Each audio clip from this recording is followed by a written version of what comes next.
मथुरा के थाना फरेज क्षेत्र स्थित सरायशाही में पति पत्नी और बच्चे का शव घर में मिलने से समूचे इलाके में सनसनी फैल गई। इस घटना की जानकारी मिलने पर पुलिस भी मौके पर पहुंच गई और शव को बरामद किया। इस घटना को लेकर समूचे इलाके में तरह तरह की चर्चाएं हैं। हम आपको बता दें कि 35 वर्षीय नीरज गोयल की कस्बे में परचून की दुकान है।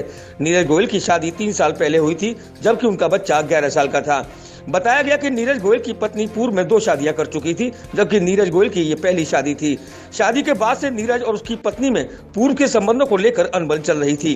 संभवतः इसी अनबन के चलते ये हृदय विदारक घटना घटित हुई। सूत्र ये भी बता रहे हैं कि नीरज गोयल ने पहले अपनी पत्नी और बच्चे को विषाक्त पदार्थ देकर मार डाला और उसके बाद फांसी लगाकर आत्महत्या कर ली। मौके पर पहुंची पुलिस तथ्य के आधार पर जांच कर रही है। इस घटना को लेकर एसपी सिटी MP सिंह ने जानकारी दी। ये नीरज गोयल हैं, जिनकी उम्र करीब 35 साल है, थाना फरा के। यहाँ इनकी छोटी सी परचून की दुकान है।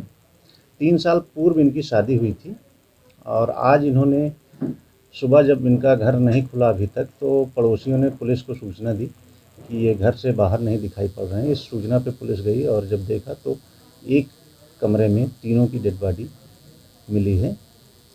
प्रथम दृष्टया ये लग रहा है कि इन लोगों ने आत्महत्या की है और इनका जो अभी तक की बातचीत से समझ में आया है कि इनका जब से शादी हुई है तब से ही आपसी विवाद चल रहा है और उसी विवाद की ये परिणति आज दिखाई पड़ रही है। जी, नीरज गोयल की तो पहली शादी थी, लेकिन इनकी वाइफ की ये तीसरी शादी बताई जा रही है और जो बच्चा है वो 11 साल उसकी उम्र बताई गई। वो बच्चा इनकी पहली शादी का है।